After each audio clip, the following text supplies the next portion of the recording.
شیخ الاسلام ابن تیمیہ رحمہ اللہ فرماتے ہیں اگر کسی کو شوق ہو اس زمین کی پشت پر جنت دیکھنے کا کہ یا اللہ جنت ہمیں آج ہی دکھا دے، تو وہ علماء کی مجالس کو دیکھے۔ علماء کی مجالس اس زمین کی پشت پر خالق کائنات کی جنت۔ شیخ العرب والعجم میرے اور آپ کے استاد محترم جناب شیخ عبداللہ ناصر رحمانی حفظہ اللہ تعالیٰ کو آپ تشریف لائیں اور درس حدیث ارشاد فرمائیں۔ ان الحمد للہ نحمده ونستعینه ونستغفره ونعوذ باللہ من شرور انفسنا ومن سیئات اعمالنا من يهده الله فلا مضل له ومن يضلل فلا هادي له وأشهد أن لا إله إلا الله وحده لا شريك له وأشهد أن محمدا عبده ورسوله يا أيها الذين آمنوا اتقوا الله حق تقاته ولا تموتن إلا وأنتم مسلمون يا أيها الناس اتقوا ربكم الذي خلقكم من نفس واحدة وخلق منها زوجها وبث منهما رجالا كثيرا ونساء واتقوا الله الذي تساءلون به والأرحام إن الله كان عليكم رقيبا يا أيها الذين آمنوا اتقوا الله وقولوا قولا سديدا يصلح لكم أعمالكم ويغفر لكم ذنوبكم ومن يطع الله ورسوله فقد فاز فوزا عظيما اللهم صل على محمد وعلى آل محمد كما صليت على إبراهيم وعلى آل إبراهيم إنك حميد مجيد اللهم بارك على محمد وعلى آل محمد كما باركت على إبراهيم وعلى آل إبراهيم إنك حميد مجيد سبحانك لا علم لنا إلا ما علمتنا إنك أنت العليم الحكيم رب اشرح لي صدري ويسر لي أمري واحلل عقدة من لساني يفقه قولي لقد قال الله سبحانه وتعالى بعد أعوذ بالله من الشيطان الرجيم من همزه ونفخه ونفثه بسم الله الرحمن الرحيم إنا نحن نزلنا الذكر وإنا له لحافظون وقال رسول الله صلى الله تعالى عليه وسلم أوتيت جوامع الكلم وفواتحه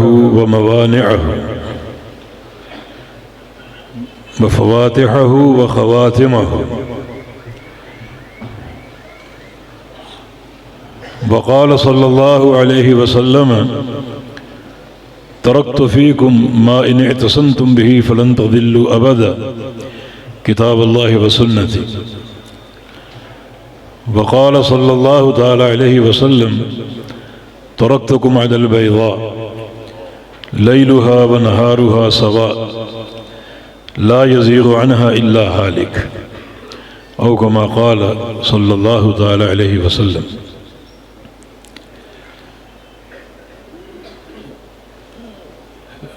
قابل قدر اساتذہ کرام، علماء کرام اور قراء کرام،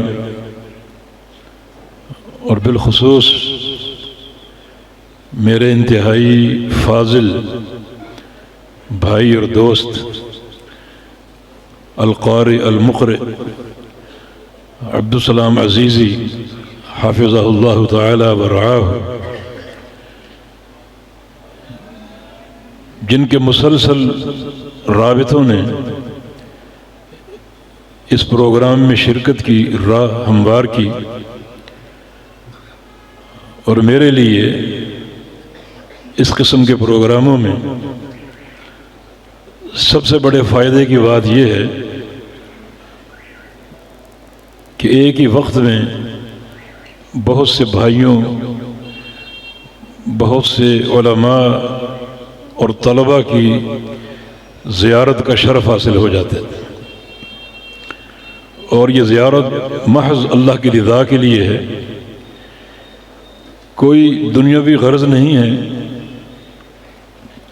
اور نہ کوئی دنیا کی لالچ۔ بھائیوں کا آپس میں اللہ کی رضا کے لیے ملنا بہت ہی کارآمد ہے، اور اللہ رب العزت کی محبت اور اس کے پیار کا باعث ہے۔ ایک حدیث قدسی میں رسول اللہ صلی اللہ علیہ وسلم کا فرمان ہے، وجبت محبتی للمتحابین فی، وجبت محبتی للمتزاورین فی، وجبت محبتی للمتجالسین فی۔ اللہ تعالیٰ فرماتا ہے کہ جو میرے بندے میری خاطر میری رضا کے لیے آپس میں محبت کرتے ہیں، ان کے لیے میری محبت فرض ہو جاتی ہے۔ اپنے اوپر میں یہ فرض کر لیتا ہوں کہ ان سے محبت کروں گا، اور جو بندے میری رضا کے لیے آپس میں ملاقاتیں کرتے ہیں، زیارتیں کرتے ہیں، ان کے لیے بھی میری محبت فرض ہو جاتی ہے، اور جو بندے میری رضا کے لیے آپس میں مل بیٹھتے ہیں ان کے لیے بھی میری محبت فرض ہو جاتی ہے۔ یعنی یہ مجھ پر فرض ہو جاتا ہے کہ میں ان سے محبت کروں۔ یہ اس مسئلے کی عظمت کی دلیل ہے۔ پوری دنیا اکٹھی ہو جائے، اللہ تعالیٰ پر کوئی چیز فرض نہیں کر سکتی، اللہ تعالیٰ کو کسی چیز کا پابند نہیں بنا سکتی، مگر یہ جو تعلق للہ ہے اور یہ مل بیٹھنا، زیارتیں اللہ کی رضا کے لیے، اتنا قیمتی مسئلہ ہے کہ اللہ تعالیٰ نے خود اپنے اوپر ایسے بندوں کی محبت فرض قرار دے دی، ورنہ ساری کائنات مل کر بھی اللہ تعالیٰ پر کوئی چیز فرض نہیں کر سکتی۔ اللہ نے خود اپنے اوپر فرض کیا، واجب کر لیا ایسے بندوں پر محبت کرنا جو اللہ کے لیے محبت کرتے ہیں، اللہ کے لیے ملتے ہیں، اللہ کے لیے بیٹھتے ہیں۔ تو یہ اس اہم اعتقادی مسئلہ کی زبردست فضیلت ہے۔ اتنا عظیم الشان یہ مسئلہ ہے کہ اللہ رب العزت نے اس مسئلے کی بنیاد پر ایسے بندوں کے لیے محبت کرنا خود اپنے اوپر فرض کر لیا۔ اسی لیے قیامت کے دن جو پہلا صلہ بندوں کو حاصل ہوگا اسی محبت کے نتیجے میں ہوگا۔ جب سارے اولین و آخرین میدان محشر میں جمع ہوں گے تو اللہ تعالیٰ کی طرف سے ندا آئے گی، این المتحابون بی، وفی روایت این المتحابون بجلالی۔ وہ میرے بندے کہاں ہیں جو دنیا میں میری خاطر محبتیں کرتے تھے، میری خاطر ملتے جلتے تھے، زیارتیں کرتے تھے، مل بیٹھتے تھے، وہ کہاں ہیں؟ جن کا ملنا جلنا اور محبت کرنا میرے جلال کی وجہ سے تھا، وہ بندے کہاں ہیں؟ اللہ تعالیٰ ان کو سامنے لانے کی توفیق دے گا، اور ان کے لیے دو اعزاز ہوں گے، لہم منابر من نور یغبطہم النبیون والصدیقون والشہداء۔ ان کے لیے نور کے ممبر تیار ہوں گے، اس قدر اللہ کے قریب کہ انبیاء، صدیقین اور شہداء انہیں دیکھ کر رشک کریں، ایسا ان کو قرب حاصل ہوگا، ایسا شرف اور مکانت عظیمہ انہیں حاصل ہوگی اس میدان محشر میں، جہاں بہت سے بندے ایسے ایسے جرائم لے کر آئیں گے کہ اللہ رب العزت انہیں ان کے سروں کے بل چلائے گا، الٹا ان کو چلائے گا۔ صحابہ متعجب ہوئے کہ سروں کے بل کوئی شخص کیسے چل سکتا ہے؟ تو رسول اللہ صلی اللہ علیہ وسلم نے ارشاد فرمایا کہ ان الذی امشاہم علی ارجلہم لقادر علی ان یمشیہم علی رؤوسہم۔ جو ذات قدموں کے بل چلانے پر قادر ہے، وہ ذات سروں کے بل چلانے پر بھی قادر ہے۔ لیکن غور یہ کرنا ہے کہ یہ کیسے مجرم ہیں، کیسے سیاہ کار ہیں کہ اللہ تعالیٰ قیامت کے روز انہیں سروں کے بل چلائے گا۔ اللہ تعالیٰ مجھے اور آپ کو پناہ میں رکھے، عافیت عطا فرمائے۔ تو اس تناظر میں وہ بندے یقیناً قابل رشک ہیں جو نور کے ممبروں پر جلوہ گر ہوں گے، اور انبیاء، صدیقین اور صالحین، شہداء انہیں دیکھ کر رشک کریں گے۔ ایسا ان کو اللہ کا قرب حاصل ہوگا، یہ لوگ پہچانے جائیں گے، یہ وہ بندے ہیں دنیا میں جن کی محبتوں کا محور اللہ کی ذات تھی، جسے رسول اللہ صلی اللہ علیہ وسلم نے حلاوت ایمانی کی سبیل بھی قرار دیا ہے۔ ثلاث من کن فیہ وجد بہن حلاوت الایمان، حلاوت ایمانی پیدا ہو جاتی ہے۔ رجل یحب المرء لا یحبہ الا للہ، جو اللہ کے بندوں سے اللہ کے لیے محبت کرے اور اس کے میل جول کی بنیاد اللہ کی رضا ہو اور اللہ کی محبت ہو، تو یہ اعزاز ان کو حاصل ہوگا، نور کے ممبروں پر بٹھائے جائیں گے۔ اور دوسرا اعزاز ایک اور حدیث میں، الیوم اظلہم تحت ظلی یوم لا ظل الا ظلی، کہ آج میں انہیں اپنے سائے میں لے لوں گا، اپنے عرش کے سائے میں، جس دن اللہ تعالیٰ کے سائے کے علاوہ کوئی سایہ نہ ہوگا۔ بہت ہی تکلیف دہ وہ موقف ہوگا۔ بتدن الشمس حتی تکون علی مسافت میل، یہ سورج قریب آتے آتے 1 میل کی مسافت پر ٹھہر جائے گا، پھر اندازہ کر لیں کہ نیچے کیا گرمی ہوگی، کیا شدت اور حدت ہوگی۔ آج جو سورج کروڑ میل کے فاصلے پر ہے اور اس کی گرمی ہمیں جھلسا دیتی ہے، حالانکہ بچاؤ کی 20 ترکیبیں موجود ہیں، اس دن کوئی ترکیب نہ ہوگی سوائے ایک ترکیب کے کہ آپ کے دامن میں اعمال صالحہ ہوں، اللہ کے قرب اور اس کی رضا کے طرق ہوں، جن میں سے ایک واضح طریق خالق کائنات کی محبت ہے۔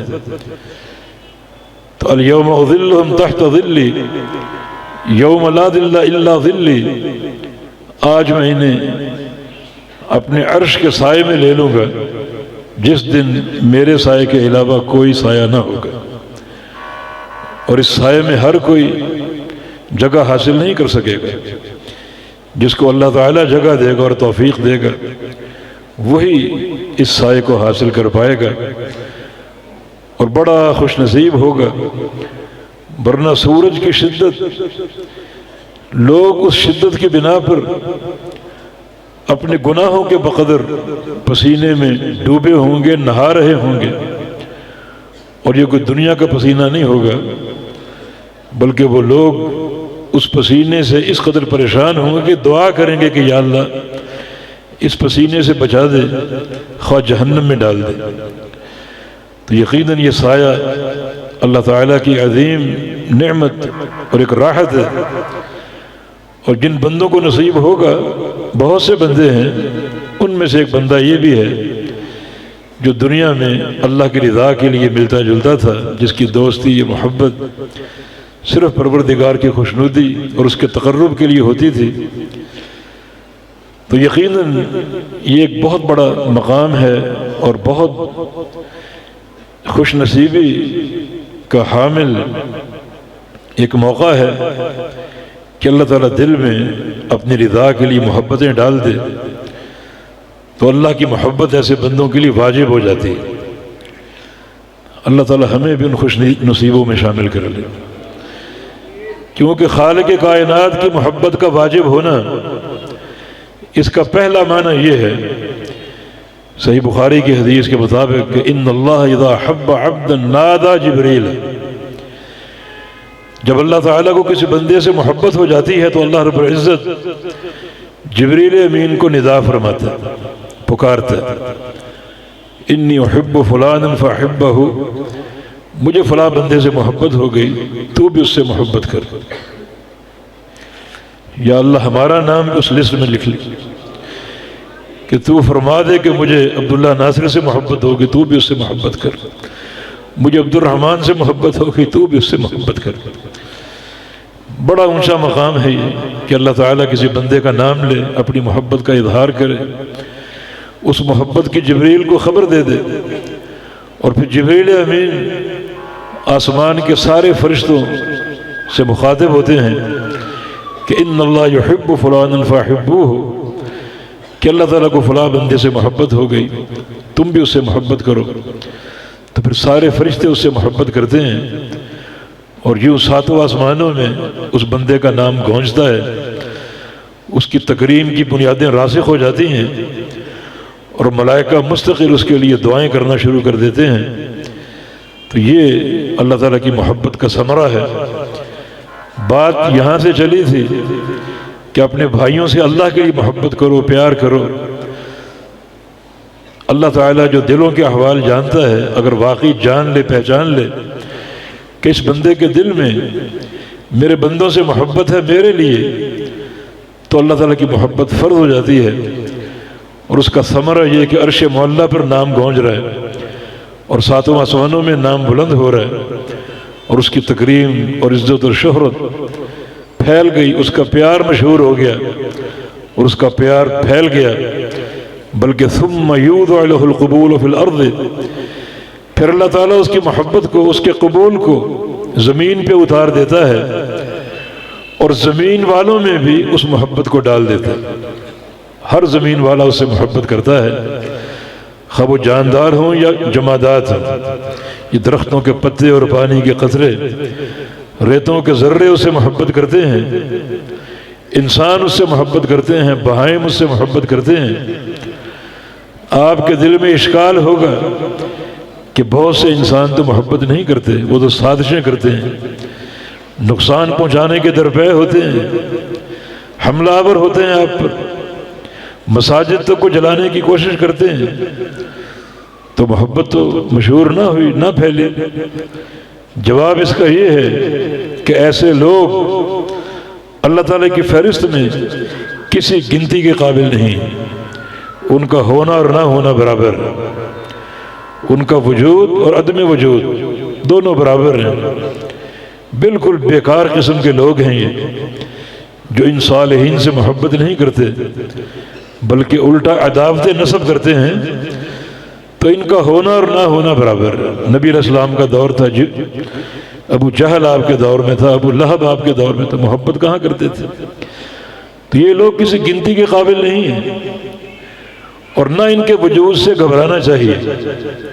اللہ ان کو پیدا کرتا ہے، بناتا ہے آپ کے درجات کو اور بلند کرنے کے لیے۔ جو وہ آپ کو ایذائیں دیں گے اور آپ پر طعنہ زنی کریں گے، وہ بھی ایک مستقل رفعت درجات کا باعث ہوگی۔ تو اللہ تعالیٰ ہمارے دلوں کو ایک دوسرے کی محبت سے بھر دے، اور وہ محبت اللہ کی رضا کے لیے ہو، پورے اخلاص کے ساتھ۔ یہ پروگرام بحمداللہ بڑا جامع ہے، اس میں 2 سرچشمے اللہ کی توفیق سے جاری ہیں۔ اللہ تعالیٰ کی 2 وحی، کتاب اللہ تعالی جس کی قرأت اور تلاوت عملی طور پر آپ کے سامنے پیش ہو رہی اور ہوتی رہے گی۔ دوسرا حدیث کی ایک عظیم کتاب مشکات شریف کا اختتام، جو کہ بڑی ایک معرکۃ الآراء کتاب ہے اور بڑی عظیم کتاب ہے۔ امام محمد بن عبداللہ رحمہ اللہ خطیب تبریزی کے وصف سے معروف تھے، ولی الدین ان کا لقب تھا، ابو عبداللہ ان کی کنیت تھی۔ وہ اس کتاب کے مؤلف ہیں۔ یہ کتاب در حقیقت مصابیح السنہ امام بغوی کی اس کی تکمیل ہے۔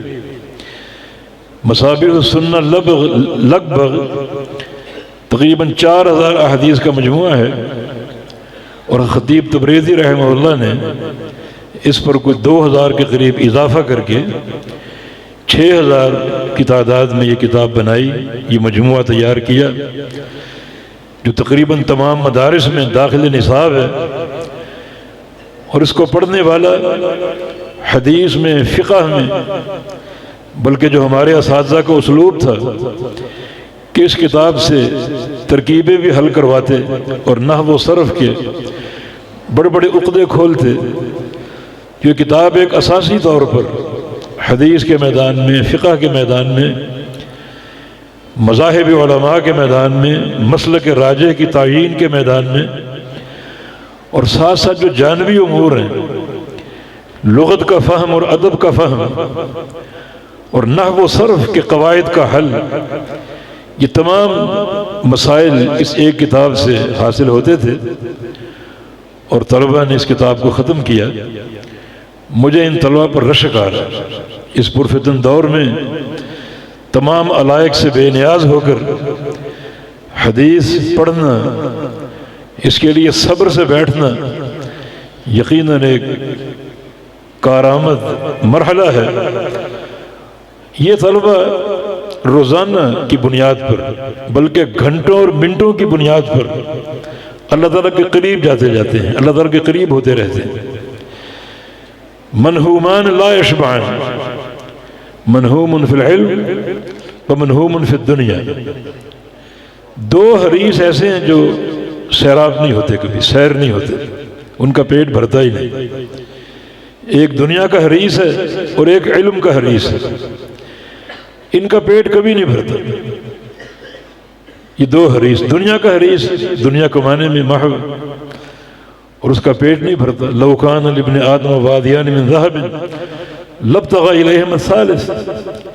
ابن آدم کو اگر سونے کی دو وادیاں دے دی جائیں، ان وادی پہاڑوں کے درمیان جو خلا ہوتا ہے، یہ بڑا بھی ہوتا ہے چھوٹا بھی ہوتا ہے، اس خلا کو سونے سے بھر کے دے دیا جائے اور ایک نہیں دو وادیاں، تو لابتغى الیہما الثالث، وہ تیسری وادی حاصل کرنے کی تگ و دو کرے گا. دو فیکٹری ہیں، تیسری بھی لگے، دو ملے ہیں، تیسری بھی لگے. یہ دنیا کے حرص ہے. اور فرمایا کہ لا یملو جوف ابن آدم الا التراب. ابن آدم کا پیٹ تو قبر کی مٹی بھرے گی، یعنی دو وادیوں کا سونا اس کا پیٹ نہیں بھر سکتا. وہ ان کی تگ و دو میں لگا ہوا ہے، سرمایہ بڑھانے میں لگا ہوا ہے، اور اچانک موت اپنے پنجے اس کے سینے میں گاڑ دیتی ہے اور پھر قبر میں دفن ہو جاتا ہے اور قبر کی مٹی اس کا پیٹ بھر دیتی ہے. اور دوسرا معاملہ یہ ہوتا ہے کہ اس کا سارا مال ورثاء تقسیم کر رہے ہوتے ہیں، یہ اس کا حساب دے رہا ہوتا ہے. یہ حساب و کتاب میں اس کی الجھن میں پھنسا ہوا ہے اور ورثاء حصے بنا رہے ہیں. یہ دنیا کا حریص اس کا انجام ہے، اس کا پیٹ نہیں بھرتا. دوسرا شخص علم کا حریص ہے، اس کا پیٹ بھی نہیں بھرتا. یہ طلب علم میں مصروف رہتا ہے، اس کا پیٹ نہیں بھرتا. اور جناب عبداللہ بن مسعود رضی اللہ عنہ اسی حدیث کے تحت فرماتے ہیں کہ اما صاحب العلم فیزداد فی رضا الرحمن.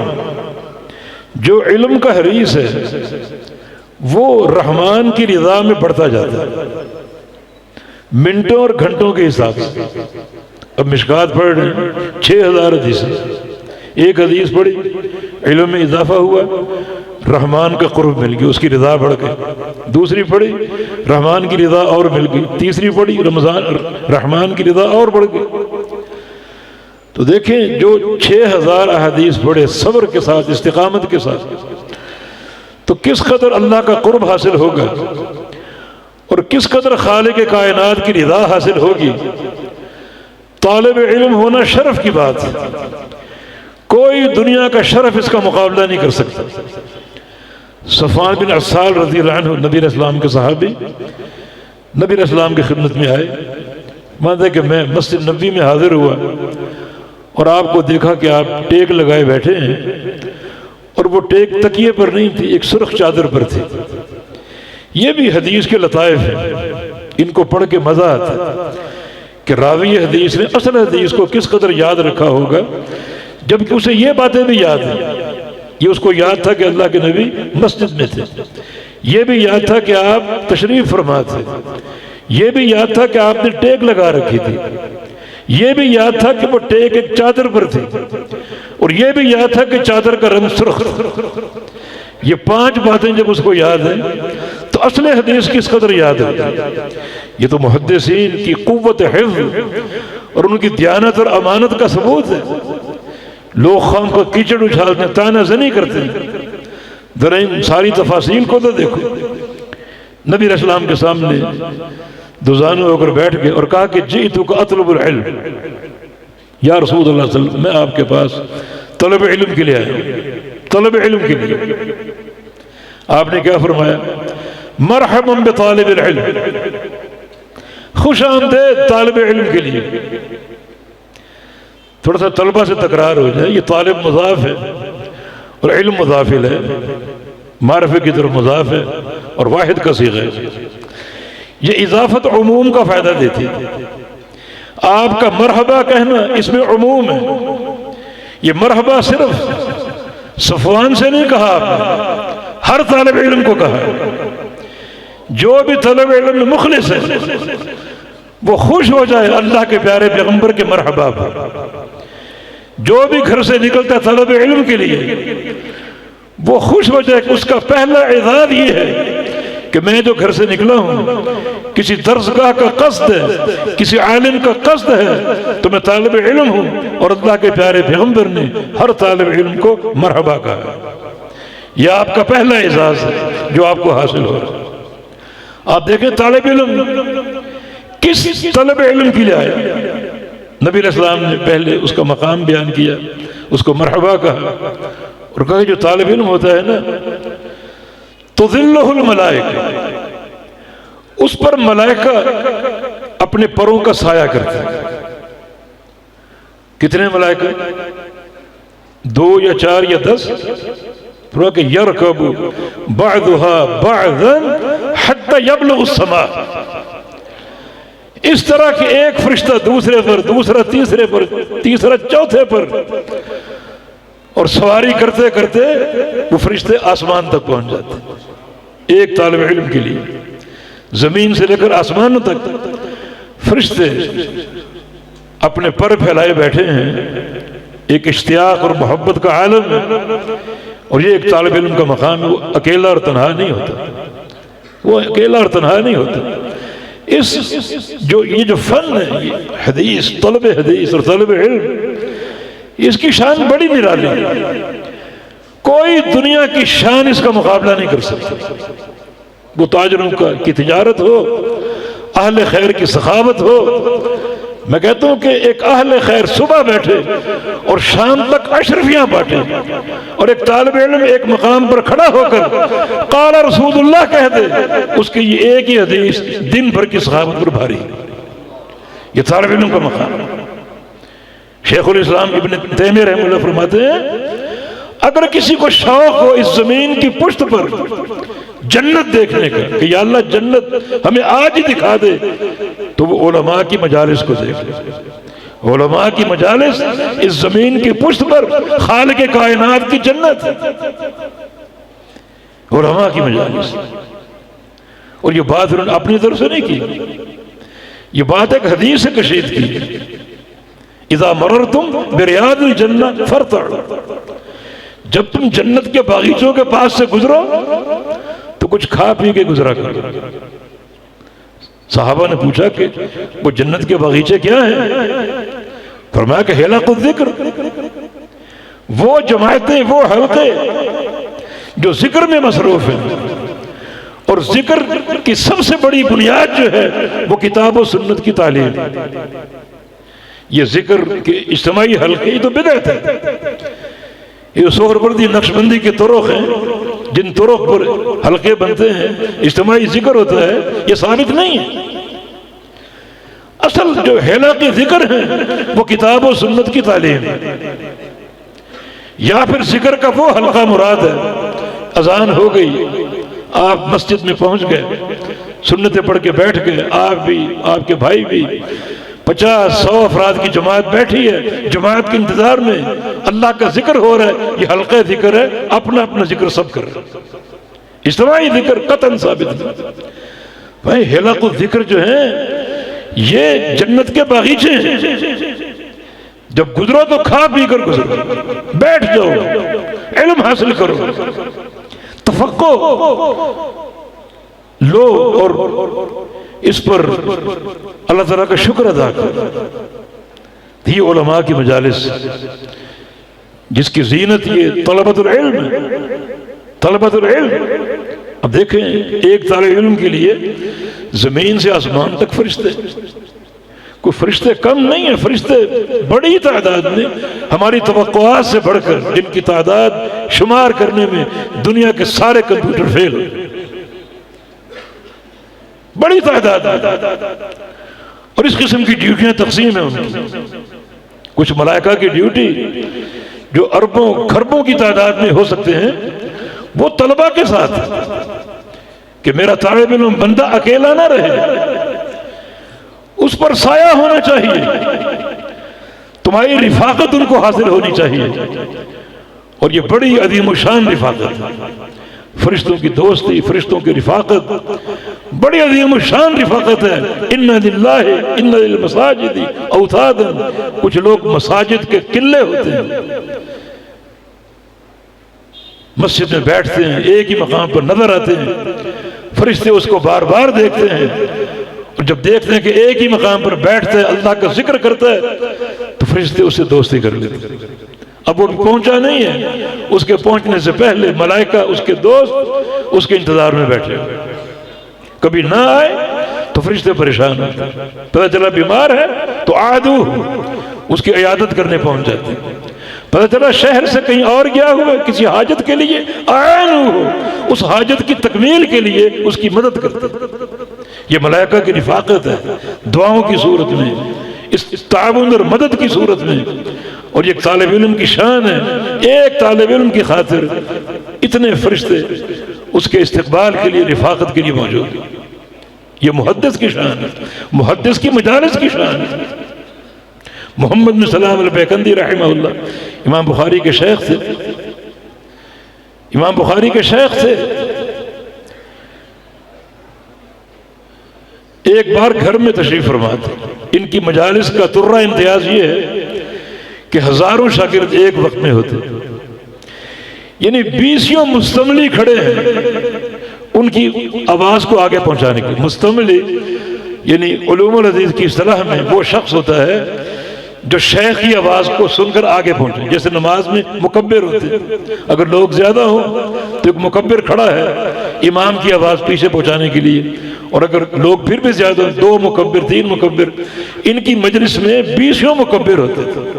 ایک حدیث چلتی ہے ان کی زبان سے، اگلا مکبر اس کو پہنچا رہا ہے، اس سے اگلا آگے پہنچا رہا ہے، اس سے اگلا آگے پہنچا رہا ہے، لوگوں کا ازدحام۔ گھر میں تشریف فرما تھے، دروازے پہ دستک ہوئی، انہوں نے خود دروازہ کھولا، سامنے ایک بندہ کھڑا اور کہا کہ میں انسان نہیں ہوں، جن ہوں، اور فلاں قبیلے کے جنوں کے سردار کی طرف سے آپ کو سلام کہنے آیا ہوں، اور یہ پیغام دینے آیا ہوں کہ جب آپ کی مجلس ہوتی ہے اس مجلس میں جتنے انسان ہوتے ہیں ان سے کئی گنا زیادہ اوپر جن بھی ہوتے ہیں۔ کیا کوئی دنیا کا ہے کوئی بادشاہ، کوئی تاجر، کوئی آجر جو اس مقام کا ہم پلہ ہو؟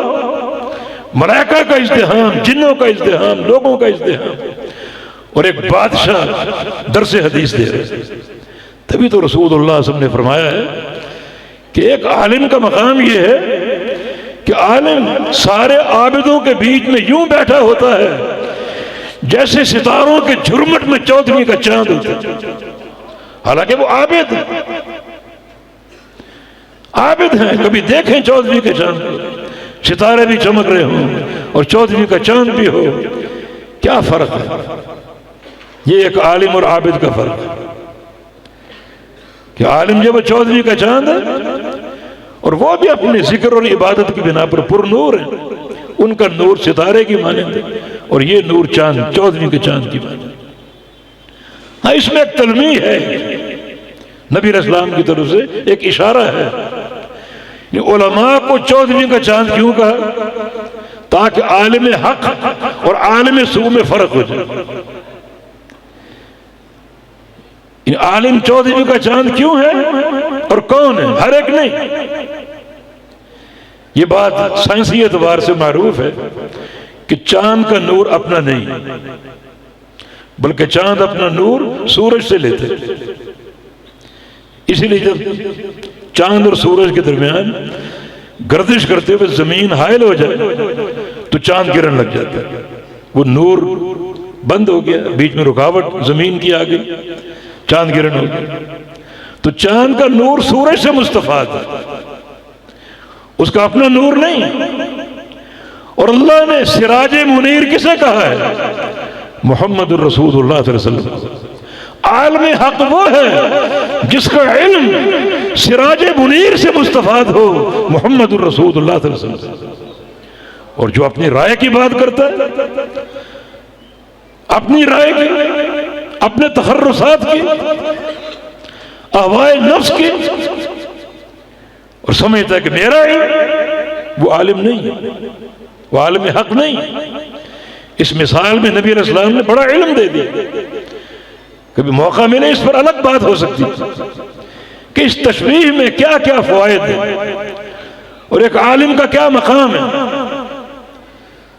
تو یہ جو حدیث کے طلبہ ہیں، یہ ان کی شان اور مقام۔ اب یہ صفوان بن عسال، اس کی شان آپ نے سن لی، مقام آپ نے سن لیا، فرشتوں کی رفاقت آپ نے سن لی، اور اللہ کے پیارے پیغمبر کا مرحبا کہنا سن لیا۔ اب وہ علم کیا لینے آئے تھے؟ علم کیا لینے آئے تھے؟ صرف ایک سوال کرنے آیا تھا، یا رسول اللہ صلی اللہ علیہ وسلم، میں کبھی مکہ سے مدینہ اور کبھی مدینہ سے مکہ سفر کرتا ہوں، تو میرا سوال ہے موضوع پر مسح کرنے کے بارے میں۔ فرمایا کہ دل مقیم یوم و لیلہ ودل مسافر ثلاثۃ ایام و لیالیہن۔ موضوع پر مسح اگر مقیم ہو ایک دن ایک رات کرنا، اور اگر مسافر ہو تو 3 دن اور 3 راتیں۔ یہ اس کا سوال تھا، یہ اللہ کے نبی کا جواب تھا۔ ایک حدیث کا طالب، اور یہ مقام اس کو حاصل ہوا، یہ شرف اس کو حاصل ہوا، ملائکہ کی رفاقت حاصل ہوئی۔ ان طلاب کی قسمت پر رشک کیوں نہ کروں جنہوں نے مشکات پوری پڑھی اور 6000 حدیثیں اپنے اساتذہ سے لی۔ ایک حدیث کا طالب، یہ اس کا مقام۔ تبھی تو رسول اللہ صلی اللہ علیہ وسلم کی حدیث ہے، نفضر اللہ عمرا سمع مقالتی، یا سمع منی حدیثا فحفظہ ووعاہ فبلغہ کما سمعہ، کہ جو بندہ میری ایک حدیث سن لے، ایک حدیث، بلکہ ایک حدیث کا یہ لفظ بھی ثابت ہے کہ سمع منی کلمۃ، مجھ سے ایک کلمہ سن لے، ایک لفظ سن لے۔ کلمہ کی تعریف کیا ہے؟ الکلمۃ لفظ مفرد، لفظ مفرد کا نام ہے۔ ایک لفظ سن لے میرا۔ بعض حدیثیں ایک لفظ کی ہوتی، صحابی کہ ایسا کروں، آپ کہتے ہیں لا، یہ پوری حدیث۔ ایسا کروں، نعم، یہ پوری حدیث۔ ایک لفظ سن لے، ایک کلمہ سن لے، اور اس کو یاد کر لے اور اس کو سمجھ لے اور آگے پہنچا بھی دے۔ یہ 4 تعلق ہیں نبی علیہ السلام کی حدیث کے ساتھ۔ سماع کا شوق ہو، حفظ کا شوق ہو، فہم کا شوق ہو، اور آگے ابلاغ کا شوق ہو۔ یعنی سماع حدیث، حفظ حدیث، فہم حدیث اور ابلاغ حدیث، یہ 4 کام کر لو، اللہ تعالیٰ آپ کے چہرے کو دنیا میں بھی اور قیامت کے دن بھی تر و تازگی عطا فرمائے گا۔ ایک رونق ہوگی، ایک سرور اور فرحت، نظرت آپ کے چہروں کو حاصل ہوگی۔ قیامت کے دن یہ چمک نمایاں ہوگی اور دنیا دیکھے گی کہ یہ وہ لوگ ہیں جو حدیث کے طلبہ تھے، جو پیغمبر علیہ السلام کی حدیث کے خدام تھے، پیغمبر علیہ السلام کی حدیث کے طلبہ تھے۔ تو بعض اوقات یہ تعلق ایک حدیث کی بنا پر، لیکن اس شان کو کیا کہیے جہاں آپ صبر کے ساتھ دینی ادارے میں بیٹھتے ہیں، احادیث پڑھتے ہیں، بلوغ المرام سے شروع ہوتے ہیں، عمدۃ الاحکام سے شروع ہوتے ہیں، اور پھر جناب مشکات اور سنن نسائی، ابن ماجہ، پھر جامع ترمذی، سنن ابی داؤد، پھر صحیح مسلم، صحیح بخاری، موطا امام مالک، یہ ساری کتب ہمارے ہاں داخل نصاب ہیں۔ ہمارے اسلاف نے جو 8-9 سال کا نصاب بنایا ہے، یہ 8-9 سال کا صبر اور بڑی شدت کے ساتھ بیٹھنا اور دنیا کی ساری مصروفیات کو ترک کر دینا اور طلب حدیث کے لیے وقف ہو جانا، یقیناً بہت بڑی فضیلت ہے اور بڑا اونچا رفیع الشان یہ مقام ہے جو اللہ تعالیٰ کی توفیق سے ان طلبہ کے لیے مخصوص ہے جو طلبہ اللہ کے پیارے پیغمبر کی حدیث کو، قرآن پاک کو طلب کرنے میں مصروف ہے۔ یہ اللہ تعالیٰ کے چنے ہوئے بندے ہیں، اللہ تعالیٰ کے چنے ہوئے بندے ہیں۔ ثم اصطفینا الذین اوتوا الکتاب، ہاں جی، ہم وہ جو بندے کتاب دیے گئے، جن کو کتاب کی وراثت دی گئی، جن کو کتاب کی وراثت دی گئی، وہ اللہ کے چنے ہوئے بندے، اللہ تعالیٰ کے پسندیدہ بندے، جن کو کتاب اللہ کی اور سنت رسول اللہ کی وراثت دی گئی۔ دیکھیں کتاب کا لفظ قرآن کے لیے بھی، حدیث کے لیے بھی۔ لفظ کتاب کے دو استعمال ہیں، ایک کتاب کا عطف ہو حدیث پر تو کتاب سے مراد قرآن اور حدیث سے مراد حدیث۔ اذا اجتمع تفرق واذا تفرق اجتمع، اگر صرف کتاب کا لفظ ہو تو اس کے دونوں معنی ہیں، قرآن پاک بھی اور حدیث۔ تو اللہ تعالیٰ نے ان بندوں کو چن لیا ہے جن بندوں کو کتاب و سنت کی وراثت دی گئی، وہ اللہ تعالیٰ کے چنے ہوئے بندے ہیں۔ تو یقیناً یہ مقام بڑا اونچا اور عظیم الشان ہے، لیکن بہت سی ذمہ داریاں بھی عائد ہوتی ہیں۔ جو سب سے اہم ذمہ داری ہے وہ یہ ہے میرے عزیز طلبہ، یہ طلب علم کی اساس جو ہے وہ اخلاص قائم کر لیجیے۔ اخلاص، یہ ایک نصیحت اپنے آپ کو بھی دے رہا ہوں اور آپ سارے سامعین کو دے کر جاؤں گا۔ اخلاص اہم شے ہے ہر عبادت کے لیے، ہر عمل کے لیے، اور طلب علم سب سے افضل عمل۔ شیطان جو انسان کا دشمن ہے وہ اصل وار طلبۃ العلم پہ کرتا ہے، انہیں برگلانے کی کوشش کرتا ہے۔ ان پر اگر قابو پا لیا تو سمجھو کہ ایک انسانیت کے ایک بڑے طبقے پر قابو پا لیا۔ یہ امت کے دعات ہیں، مصلح ہیں، انہوں نے اصلاح کا کام کرنا ہے، انہوں نے دین کو خالص کرنا ہے، دین کو پاک کرنا ہے شرک کے شوائب سے، بدعات کے شوائب سے، لوگوں کی آراء کے شوائب سے، الہاد کے شوائب سے۔ تو ان کو تو میں پورا زور لگاؤں گمراہ کرنے کے لیے۔ تو اصل جو وار کرتا ہے وہ آپ کی نیتوں پر کرتا ہے، نیتوں پر۔ اور میرے عزیز بچوں، نیت کی حفاظت یہ آپ کا بنیادی ہدف ہونا چاہیے، بنیادی ہدف۔ طلب علم میں کمی آ جائے مگر نیت کے حصول میں کمی نہ آئے۔ ہمیشہ جو طلب علم کی نیت ہے وہ خالق کائنات کی رضا ہو، اس کے قرب کا حصول ہو، ان درجات کا حصول ہو جس کے وعدے ہیں۔ قرآن پاک کی دو آیتیں پڑھی ہیں، دو آیتیں پڑھی ہیں، سورۃ والعادیات، وحصل ما فی الصدور، سینوں میں جو کچھ چھپا ہوا ہے اسے نکالا جائے گا۔ یہ کب نکالا جائے گا؟ دنیا میں نہیں، دنیا میں سینوں میں جو چاہے چھپا کر بیٹھے رہو، کوئی نہیں آپ کو نہ روکے گا نہ ٹوکے گا۔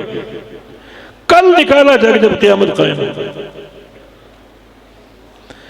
یہ طالب علم، یہ 8-9 سال کا نصاب آپ کا سامنے لایا جائے گا۔ یہ وہ طالب علم ہے جس نے حدیث پڑھی، تفسیر پڑھی، دیگر علوم پڑھے، یہ اس کی جدوجہد ہے، یہ اس کی محنت ہے۔ ٹھیک ہے، پہاڑ کھڑے ہیں طالب علم۔ اب حصل ما فی الصدور، اب اس طالب علم کے تعلق سے اس کے سینے کا راز نکالا۔ پڑھنے گیا تھا، ٹھیک ہے، پڑھا، ٹھیک ہے، تعلم بھی ہے، تعلیم بھی ہے، اب اس سارے مشغلے میں اس کے سینے کا راز نکالا۔ اس کی نیت کیا تھی، اس کا ہدف کیا تھا، وہ نکالا جائے گا۔ یعنی یہ سارا جو تعلیم و تعلم کا سلسلہ ہے کارآمد نہیں ہے، اسے کارآمد بنائے گی آپ کی نیت کا اخلاص۔ اگر یہ پڑھنا پڑھانا عمر بھر کے لیے اخلاص کے ساتھ تھا، اللہ کی رضا اور اس کے قرب کے حصول کے لیے، تو پھر بے تحاشا اجر ملے گا، بے تحاشا اجر ملے گا۔ جو دین کا طالب ہے وہ ایسے اجر کا مستحق ہے جس کی مقدار اور کمیت کا ہم تصور نہیں کر سکتے۔ لیکن دوستو اگر یہ پڑھنا پڑھانا خوب سے نیت پر تھا، نیت میں اخلاص نہیں تھا، ریاکاری تھی، سوچ تھی، حدیث پڑھ رہے ہیں، حدیث حفظ کر رہے ہیں کہ کل یہ مجمع میں بیان کروں گا، واہ واہ واہ، اللہ کی رضا مقصود نہیں۔ طلب علم میں جو اصل نیت ہے وہ نمبر ایک یہ ہے اپنے آپ سے جہل کو دور کرنا اور علم سے مالا مال کرنا، عمل کرنا تاکہ اللہ راضی ہو جائے، یہ اصل نیت۔ جہل کو دور کرنا، حصول علم تاکہ عمل ہو، اور یہ سارا سلسلہ اللہ تعالیٰ کی رضا پر قائم ہے، یہ نیت۔ یہ اگر موجود ہے تو کارآمد ہے۔ یہ سارا سلسلہ ایک ایک لمحہ، ایک ایک گھڑی اللہ کی راہ میں ہے اور بڑی کارآمد۔ اور یہ اگر موجود نہیں ہے تو سارا سلسلہ بیکار محض ہے، کذبتہ کی آوازیں ہیں۔ ایک شخص پیش ہوگا نا، حدیث پڑھی آپ، ابو ہریرہ اس کے راوی، اتنی خوفناک۔ ایک موقع پر شفیع نامی ان کے شاگرد نے کہا مجھے حدیث سنائیے، شرط یہ کہ وہ حدیث آپ نے نبی علیہ السلام سے اس طرح سنی ہو کہ اللہ کے پیغمبر بھی اکیلے ہوں اور آپ بھی اکیلے ہوں۔ روضہ مبارکہ کی طرف اشارہ کیا کہ یہاں میں بیٹھا تھا اور میرے نبی بھی تشریف فرما تھے۔ ابو ہریرہ اس کے بعد بے ہوش ہو کر گر گئے۔ اس بے ہوشی کے دو اسباب ہیں، یا تو حدیث کا مضمون ہولناک تھا، اسے یاد کر کے بے ہوش ہو گئے، یا پیغمبر علیہ السلام کا دور یاد آ گیا، پھر مفارقت اور جدائی یاد آ گئی، اس کے تصور سے بے ہوش ہو گئے، ہوش میں لائے گئے، پھر حدیث کا مطالبہ کیا گیا، پھر بے ہوش ہو گئے، قال رسول اللہ کار بے ہوش ہو گئے، 3 بار ایسا ہوا۔ وہ حدیث کیا تھی؟ معروف حدیث ہے، تفصیل کا وقت نہیں، اس میں ایک شخص کا سن لیجئے، اللہ تعالیٰ کے سامنے پیش ہو، ہاں بھئی پوچھا جائے گا اس سے کیا عمل لے کر آئے گا، آج کے دن کی کامیابی کے لیے کیا لائے ہو؟ وہ کہے گا تعلمت القرآن وعلمتہ، میں نے قرآن سیکھا اور سکھایا، پوری زندگی قرآن پڑھا اور پڑھایا۔ اللہ اکبر۔ آوازیں آئیں کہ کذبتہ، جھوٹ بولتے، جھوٹ بولتے، جھوٹ بولتے، کیونکہ ملائکہ کے پاس لسٹ موجود ہے اہل جنت کی۔ اگر تم نے قرآن پڑھا اور پڑھایا، ابھی ایک بچے سے آپ نے تقریر سنی جو احادیث سے مزین تھی، تو قرآن تو شافع ہے، قرآن تو ذریعہ نجات ہے۔ من قرأ من القرآن حرفا فلو 10 حسنات، جو قرآن حفظ کرتا ہے وہ ایک لفظ کو، ایک آیت کو ہزاروں بار دہراتا ہے، اس کا ثواب کہاں سے کہاں پہنچ گیا۔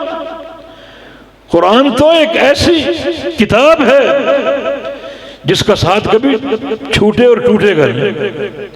جب بندہ جنت میں داخل ہو جائے گا، نمازیں باہر رہ گئی، جنت میں نماز نہیں ہے، حج باہر رہ گیا، جنت میں حج نہیں ہے، زکاتیں باہر رہ گئی، جنت میں زکات نہیں ہے، لیکن ایک عمل جنت میں ساتھ داخل ہوگا اور وہ قرآن پاک ہے۔ اللہ تعالیٰ قاری قرآن کو طلب کرے گا اور کہے گا قرآن پڑھو، اقرا ورتقی۔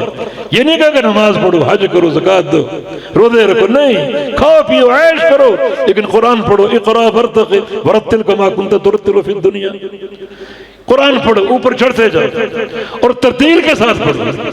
تمہارا ٹھکانہ کہاں ہوگا؟ جہاں تمہاری تلاوت ختم ہوگی، وہ تمہارا ٹھکانہ۔ وہ پڑھتے پڑھتے کہاں پہنچ جائے گا، کتنا بلندی پر پہنچ جائے گا۔ یہ قاری قرآن کا مقام ہے۔ لیکن یہاں کیا کیجئے، وہ کہہ رہے پوری زندگی قرآن پڑھا اور پڑھایا، اور ملائکہ کیا کہہ رہے؟ کذبتہ، جھوٹ بولتے، جھوٹ بولتے۔ اگر تم نے عمل کیا ہوتا تو اس لسٹ میں تمہارا نام ہوتا، تمہارا نام تو نہیں۔ اللہ تعالیٰ فرمائے گا نہیں، ہم جانتے ہیں اس نے قرآن پڑھا تھا، پڑھایا تھا، لیکن میرے لیے نہیں، میری رضا کے لیے نہیں۔ لیقال قارئ، تاکہ اس کو قاری صاحب کہا جائے، حافظ صاحب کہا جائے، علامہ اور فہامہ کہا جائے تاکہ اشتہار چھپیں اوپر اس کا نام القاب کے ساتھ ہو. یہ اس کا مطمع نظر تھا. وقد قیل، دنیا میں یہ سب کچھ کہا گیا، تعریفیں بھی ہوئی، لوگوں نے تعریفوں کے پل باندھ دیے، بڑا چرچا ہوا، شہرت ہوئی، لیکن اخلاص نہیں تھا. یہ سارا عمل میرے لیے نہیں تھا، دنیا کے لیے تھا، دنیا کے مال کے لیے، دنیا کی طلب کے لیے. تو یہ سب کچھ اس کو مل چکا. اب اس کا مقام کیا ہے؟ اصحبوا بہ الی النار، اس کو ٹانگوں سے پکڑو اور چہرے کے بل گھسیٹتے ہوئے جہنم میں ڈالو. تو یہ ایک سب سے اہم پیغام آپ کو ملتا رہتا ہے طلب علم میں، جو شیطان وار کرتا ہے ظاہراً و باطناً. یہ ظاہر بھی موجود ہے انسان کو برگلانے کے لیے، لاقعدن لہم صراطک المستقیم، صراط مستقیم پر بیٹھ کر میں انہیں برگلاؤں گا. اس بیٹھنے کی دو صورتیں ہیں، برگلانے کی دو صورتیں ہیں. ایک یہ اپنا جو راستہ ہے گناہوں کا، معصیتوں کا، وہ سجا کر پیش کروں گا. یہ ایک بیٹھنے کی ایک صورت ہے. جیسے زنا ہے، شراب نوشی ہے، سود خوری ہے، چوری ڈاکے ہیں، معصیتوں پر ان کو آمادہ کروں. اور اگر یہ بندہ ان معصیتوں کو قبول نہیں کرتا بلکہ نیکی کی راہ پہ چلنا چاہتا ہے تو پھر میں اس میں اپنی طرف سے اضافے کر کے، جس کو بدعت کہتے ہیں، اس راستے کو سجا کر پیش کروں گا اور وہ ضرور قبول کر لے گا. یہ پہلا فتنہ فتنہ شہوات ہے، اور دوسرا فتنہ فتنہ شبہات ہے. صراط مستقیم پر بیٹھ کر شہوات کا فتنہ بھی پیش کروں گا اور شبہات کا فتنہ بھی پیش کروں گا، اور ساتھ ساتھ شیطان اندر بھی ہے. ان الشیطان یجری من الانسان مجری الدم، انسان کے اندر گردش کر رہا خون کے ساتھ ساتھ. جہاں جہاں تک خون کی رسائی ہے وہاں وہاں تک شیطان کی پہنچ ہے. اور یہ دل تقلب قلب جو پلٹتا رہتا ہے، پھرتا رہتا ہے، بدلتا رہتا ہے، اس پر یہ وار کرتا ہے. اور اس کا یہ وار پہلے عمل سے روکتا ہے، عمل سے بندہ نہ رکے تو ریاکاری کا وار. اس کو بڑے لوگوں نے قبول کر لیا، بڑے لوگوں نے. سفیان عیینہ کا قول ہے کہ میں نے ایک بار تنہائی میں سوچا کہ سب سے مشکل کام کون سا. میرے ذہن میں جہاد آیا. جہاد میں انسان نکلتا ہے، لڑتا ہے، خون بہاتا ہے، قتل ہوتا ہے، قتل کرتا ہے، یہ سب سے مشکل. لیکن پھر میں نے کہا اللہ کی رضا اگر سامنے ہو تو یہ کام بڑا آسان. اگر رضا جو ہی مقصود ہے تو اس کی راہ میں شہادت کی تو تمنا ہوتی ہے. یہ مشکل کام نہیں ہے. کبھی روزہ سامنے آتا ہے، دن بھر کا فاقہ نہیں، یہ بھی مشکل نہیں. صدقہ کہ بندہ مال کماتا ہے پھر اس کو خرچ کر دیتا ہے، یہ بھی مشکل نہیں. پھر ایک کام میرے سامنے آیا، وہاں میں ٹھہر گیا. یہ کام سب سے مشکل ہے، اور وہ ہے حفاظت نیت. نیت کو اخلاص پر قائم کرنا. دیکھیں ایک محدث سفیان ثوری رحمہ اللہ یزید بن ابی حبیب کے ہاں گئے اور کہا کہ حدث نہیں، حدیث سنائی. یزید خاموش. پھر مطالبہ کیا، حدث نہیں، حدیث سنائی. پھر خاموش. 2-3 بار کہا، وہ خاموش، حدیث نہیں سنا رہے. آخر بولے کہ لا حتی تجی النیت، نہیں حدیث نہیں سناؤں گا، پہلے میری نیت درست ہونے دو.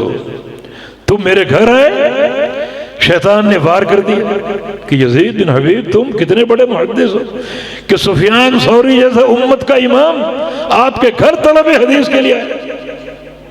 کتنے تم عظیم محدث ہو. یہ شیطان نے وار کر دیا. اب وہ وار اندر موجود ہے، اس کو میں ختم کر رہا ہوں. یہ مجاہدہ کر رہا ہوں. المجاہد من جاہد نفسہ، حقیقی مجاہد وہ ہے اپنے نفس کے ساتھ جہاد کرے. تو میں اس وقت جہاد میں مصروف ہوں اس وار کو روکنے اور ٹوکنے کے لیے. جب یہ وار ختم ہوگا اور اس دل میں اخلاص آئے گا پھر حدیثیں سنائیں گے. یہ سلف صالحین کا حفظ نیت اور اخلاص کے لیے ان کا ایک جذبہ اور یہ ان کا عمل. تو اخلاص کی حفاظت، نیت کی حفاظت، یہ اگر قائم ہو جائے تو مخلص بندے کے ساتھ اللہ کی مدد بھی ہے، نصرت بھی ہے، پیدا ہونے سے لے کر مرتے تک. جو محدثین ہمارے تیار ہوئے جو دور سلف میں، وہ مخلص تھے، وہ اخلاص کے پہاڑ تھے، ریاکاری سے بچے ہوئے تھے. اللہ ان کے ساتھ تھا. اللہ نے ان کو حفظ حدیث کی توفیق دی. امام بخاری رحمہ اللہ 11 سال کے بچے ہیں اور 70,000 حدیثوں کے حافظ. اللہ کی توفیق. 70,000 حدیثیں، یہ آپ کی مشکات 6,000 حدیثوں پر، اس کو ضرب دو کتنی بنتی؟ اتنی مشکاتیں بنتی۔ 11 سال کا بچہ 70,000 حدیثوں کا حافظ، اللہ کی توفیق سے۔ ابو زرع الرازی ان کے ایک شاگرد نے کہا کہ اگر میرے شیخ کو 1,00,000 حدیثیں یاد نہ ہو تو میری بیوی کو طلاق دے۔ سر پھر ایسا ہے، محبت میں کہہ دیا، اب طلاق معلق ہو گئی۔ لوگ ابو زرع کے پاس گئے کہ آپ کے فلاں شاگرد نے یہ کہا ہے کہ اگر 1,00,000 حدیثیں یاد نہ ہوئیں تو بیوی کو طلاق دے، بتائیے 1,00,000 حدیثیں یاد ہیں یا نہیں؟ فرمایا کہ احفظ 100,000 کما یحفظ احدکم قل هو اللہ احد، مجھے 1,00,000 حدیثیں اس طرح یاد ہیں جیسے تمہیں سورہ قل هو اللہ احد یاد۔ یہ کس کی توفیق سے؟ یہ اخلاص کی برکت ہے، حفظ نیت کی برکت ہے۔ ابو زرع الرازی بات ہے کہ طلب حدیث کے لیے میں نے 4,000 میل پیدل سفر کیا، پیدل سفر کیا۔ شاگرد نے پوچھا کہ 4,000 پیدل چل کے پھر سفر چھوڑ دیا؟ فرمایا نہیں، پھر گننا اور شمار کرنا چھوڑ دیا۔ محدث دیار اندلس بقی بن مخلد طلب حدیث کے لیے 4 بر اعظم پیدل گئے، 4 بر اعظم، 4 شہر نہیں، 4 ملک نہیں، 4 بر اعظم۔ بر اعظم یورپ ہے، بر اعظم ایشیا ہے، بر اعظم افریقہ ہے۔ کوئی گیا آپ میں سے؟ جہاز بھی چلتے ہیں، گاڑیاں ہیں، ہر طرح کا نظام، آپ میں سے گیا ہے؟ چلو تجارت کے لیے سے، لیکن نہیں طلب حدیث کے لیے۔ کس کی توفیق ہے؟ من جاہد فینا، ہمارے راہ میں کوشش کرو، لیکن کوشش میں اخلاص ہو، درد دل ہو، اللہ کی رضا جوئی ہو، اللہ تعالیٰ ساتھ دیتا ہے۔ محدثین نے اپنے آپ کو وقف کیا طلب حدیث کے لیے پورے اخلاص کے ساتھ، اللہ نے ان کو حافظ بنا دیا، ان کے سینے کھول دیے، اور یہ حفاظت مرتے دم تک۔ وقت کافی ہو چکا، آخری ایک واقعہ انہی ابو زرع الرازی رحمہ اللہ کا، اللہ کی کیا توفیق تھی، بستر مرگ پہ ہیں، آخری سانسیں لے رہے ہیں، ان کان فی الصوف، سکرات الموت تاری، اور 2 زندگی کے دیرینہ شاگرد اور دیرینہ ساتھی محمد بن مسلم بن وارا اور ابو حاتم الرازی ان کے ساتھ چارپائی پر بیٹھے، اور بھی شاگرد تھے۔ انہوں نے کہا کہ آخری وقت ہمارے شیخ کا، اور آخری وقت میں کلمہ پڑھنا چاہیے، اور یہ سکرات الموت میں ہیں، ان کو کلمے کی تلقین کیجیے، لیکن کوئی ہیلہ کارگر نہیں ہو رہا۔ پھر ایک بات ہے کہ چلو کوئی حدیث نکالو جس میں کلمہ لا الہ الا اللہ ہو، وہ حدیث پڑھو سند کے ساتھ، ہو سکتا پرانا دور یاد آ جائے، زبان کھل جائے۔ چنانچہ معاذ بن جبل کی حدیث نکالی جس میں لا الہ الا اللہ، اور دونوں جو ساتھی تھے امام ابو حاتم الرازی اور ابن وارا، دونوں اپنی سند سے وہ حدیث پڑھی، سند پوری نہیں کی، جیسے اٹک گئے ہوں کہ سند نہیں آ رہی۔ دوسرے نے پڑھا، سند پوری نہیں کی، بعض نے لکھا کہ شیخ کی حیبت کی بنا پر، اور بعض نے لکھا کہ جان بوجھ کے تاکہ شیخ یہ سمجھے میں سند نہیں آ رہی۔ دونوں نے سند آدھی پڑھی، شیخ کی آنکھیں کھل گئی، اجلسونی، مجھے بٹھاؤ، مجھے بٹھاؤ، بٹھا دیا گیا۔ فرمایا حدثنا بندار قال حدثنا ابو عاصم عن عبد الحمید بن جعفر عن صالح بن ابی عریم عن كثير بن مرد الجهني عن معاذ بن جبل قال قال رسول الله صلى الله عليه وسلم من كان آخر كلامه لا إله إلا الله ثم توفي موتا فوت ہو گیا۔ ہے نا اللہ کی حفاظت، جو طلب علم میں مخلص ہو، اللہ کے پیارے پیغمبر کے حدیث کا طالب ہو، اس کو یہ شرف ملتا ہے، اللہ رب العزت اس کے ساتھ، ملائکہ اس کے ساتھ، اللہ کی حفاظت اس کے ساتھ، اور پھر روز قیامت جو درجات ہوں گے وہ ایک الگ قصہ اور الگ وہ درجات ہیں۔ تو میں اپنے عزیز طلبہ سے محنت کی، شدید محنت کی ایک نصیحت بھی کرتا ہوں، اور حفظ اخلاص کے ساتھ اس راستے کو مکمل اخلاص سے آپ طے کیجئے، اس سفر پر آپ جاری رہیں، رواں دواں رہیں، مکمل اخلاص کے ساتھ اللہ تعالیٰ سے دعا کرتا ہوں کہ اللہ تعالیٰ آپ کو مستقبل کا ابن تیمیہ بنا دے، ابن قیم بنا دے، مستقبل کا محمد گوندلوی بنا دے، اسماعیل سلفی بنا دے، بدی الدین راشدی بنا دے، سلطان محمود بنا دے۔ بڑا خلا ہے، بڑا خلا ہے۔ اللہ رب العزت ہمیں توفیق دے کہ اس خلا کو پر کریں، اور اللہ کی توفیق ہی سے ممکن ہے، مگر یہ راستہ اخلاص کے ساتھ ہے اور مسلسل جد و جہد کے ساتھ ہے۔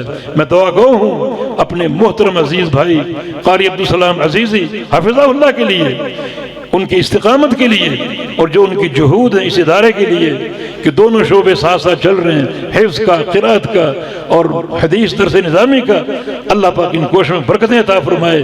اللہ رب العزت ان اداروں کو، ان مدارس کو منارہ نور بنا دے، جہاں سے چراغ جلتے رہیں اور چراغوں سے چراغ پھوٹتے رہیں، اور دنیا کتاب و سنت کے نور سے منور ہوتی رہے۔ اقول قولی ھذا واستغفر اللہ لی ولکم، وآخر دعوانا ان الحمد للہ رب العالمین۔